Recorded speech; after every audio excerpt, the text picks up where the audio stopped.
Hi, I'm Blake Lively, and I'm going to be taking the BuzzFeed quiz, which iconic Blake Lively character? Good morning, everybody, on this fast-moving Friday, March 20th, 2026. And if you're tuning in during your Caravanta ride to work, buckle up because today's episode isn't just packed, it's completely consumed by one of the most chaotic, layered, and honestly confusing entertainment legal sagas we've seen in a long time, and that's the ongoing clash between Justin Baldoni and Blake Lively, with a surprising but deeply connected side story involving Rebel Wilson that somehow pulls the curtain back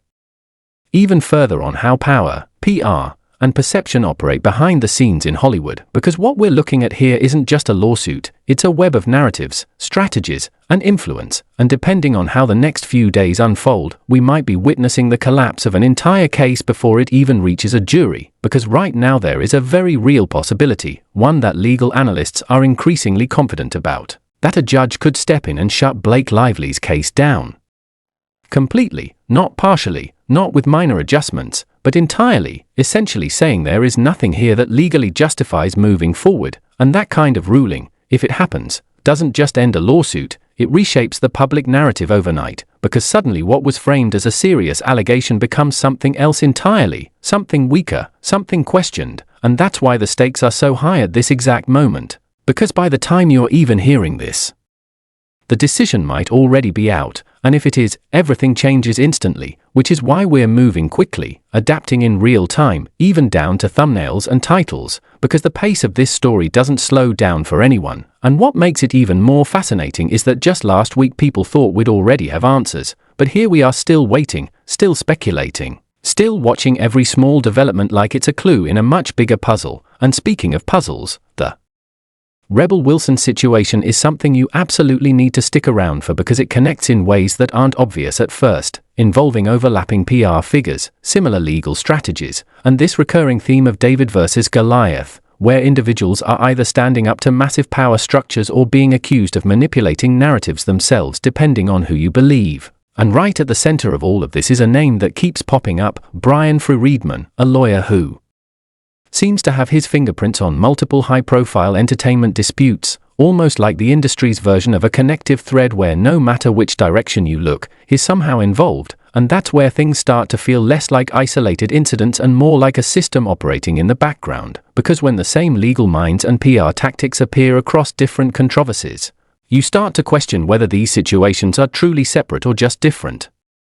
chapters of the same story playing out with different faces. And before we even get deeper into the legal arguments, there's this resurfacing of old communications, messages that at first glance seem casual, almost harmless, but when placed in the context of a legal battle, they start to take on a different tone. Because what might look like friendly banter between Blake Lively and Colleen Hoover suddenly becomes something people analyze line by line, searching for hints of mindset, emotion, or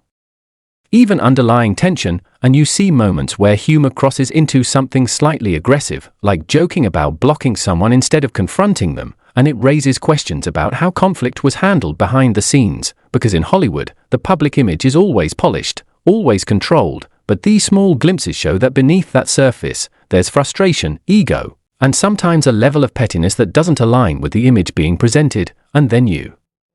have public figures stepping in, offering support, reinforcing narratives, like when someone describes Blake as doing great, focusing on family, having a happy marriage, and on the surface that sounds reassuring, but the way it's delivered almost feels like it's trying too hard, like it's less about answering the question and more about steering the narrative in a specific direction, because when people emphasize happiness repeatedly, it can sometimes create the opposite effect, making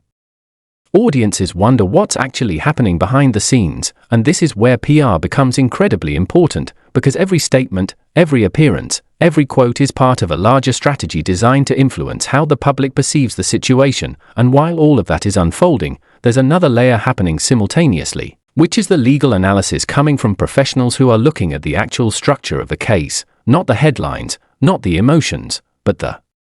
legal requirements that need to be met for a claim to survive, and one of the most talked about perspectives comes from an Ivy League-educated lawyer who breaks things down in a way that strips away all the noise and focuses on one simple question: does the evidence meet the legal threshold required for this case to go to trial? And according to that analysis, the answer might be no, because when you look at the elements required to prove something like sexual harassment or retaliation, there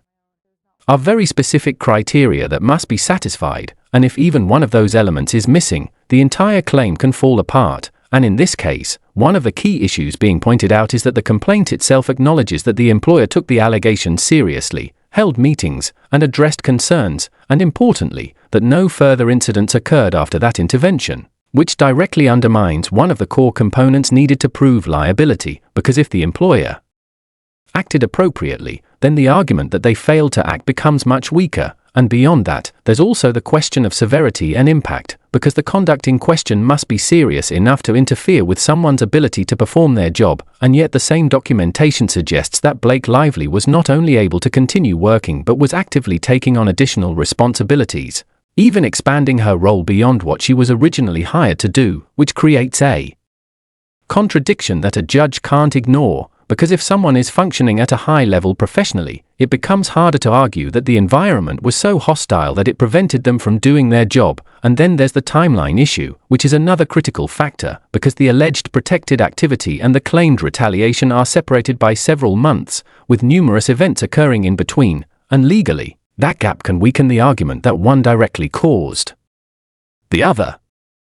Because courts typically look for a clear, close connection between the two. And when that connection becomes stretched over time, it introduces doubt about whether the retaliation claim holds up under scrutiny, and all of these factors combined create a situation where a judge might decide that there simply isn't enough for a jury to reasonably rule in favor of the claims being made, which brings us back to the possibility of a full dismissal, something that doesn't happen lightly but becomes more likely when the legal foundation isn't strong enough to support a trial. And while all of this is being debated, there's also the broader conversation about strategy, because some people argue that even if a case is weak, it should still go to trial so that everything can be examined publicly. But the reality is that trials are expensive, time-consuming, and risky, and both sides have to weigh whether it's worth pushing forward or cutting losses early, and that's where the situation becomes less about truth and more about calculated decisions, because sometimes the outcome isn't determined solely by who is right or wrong, but by who has the stronger legal position, the better resources, and the more effective strategy. And that's a theme that doesn't just apply to this case but also connects directly to what's happening with Rebel Wilson, where the dynamics of power, influence, and narrative control become even more extreme. Because in that situation, we're not just dealing with actors and directors, we're dealing with billionaires, major production backing, and allegations that go far beyond typical industry disputes, and what started as a disagreement over a film quickly escalated into a full-scale legal war involving accusations of misconduct, defamation lawsuits, and eventually leaked audio that suggests the possibility of coordinated smear campaigns, which introduces an entirely new dimension to the story, because now it's not just about what happened.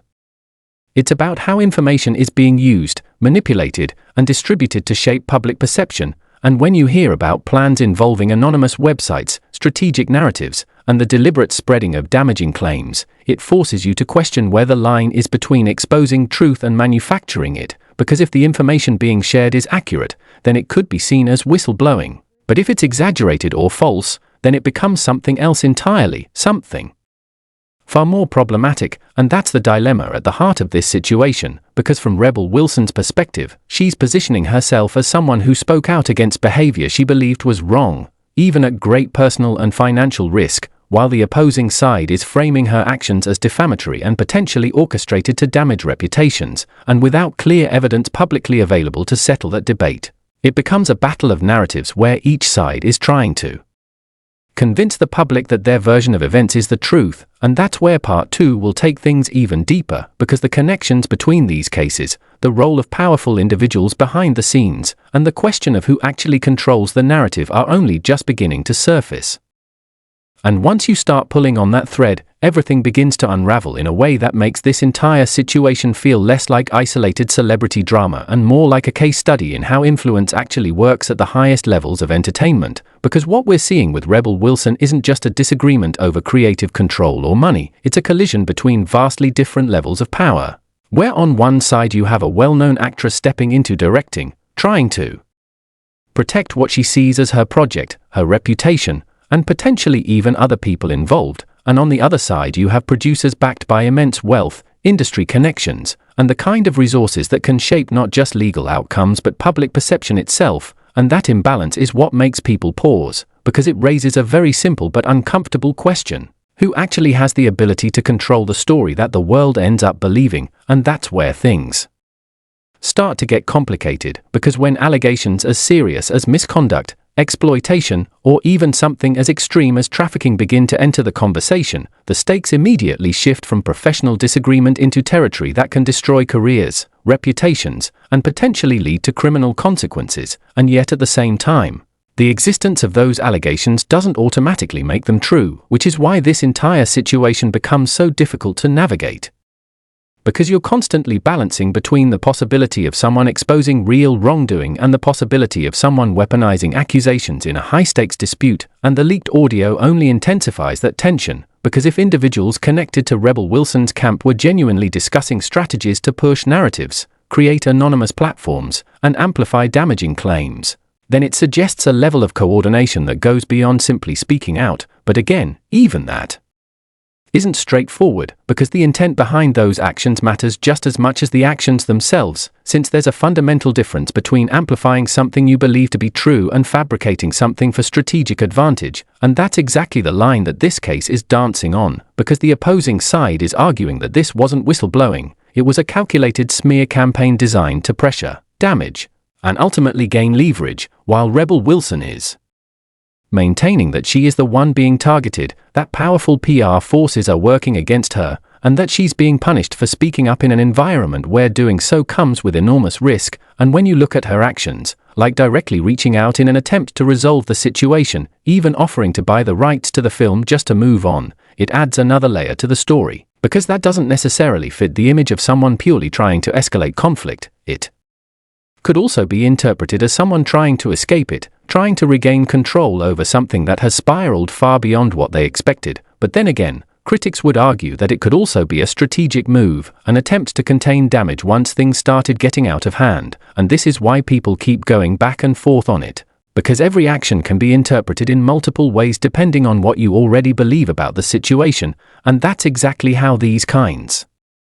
of public battles play out. They're not decided in a single moment. They're shaped over time by information, speculation, and the gradual release of evidence. And what makes this even more intense is the involvement of individuals with connections that extend far beyond the film itself, because when you start hearing references to billionaires, major industry figures, and overlapping networks of influence, it stops feeling like a contained dispute and starts looking like something much larger.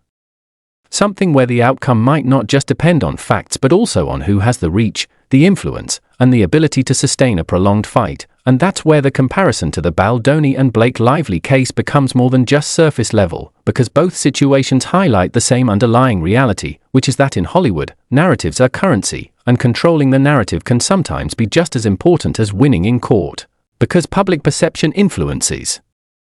everything from career opportunities to brand deals to long-term reputation. And once a narrative takes hold, it can be incredibly difficult to reverse, even if new information comes out later. And that's why PR strategies become so aggressive in these scenarios, because they're not just trying to respond to events, they're trying to shape how those events are understood from the very beginning. And when you combine that with legal strategies, you end up with a situation where every move is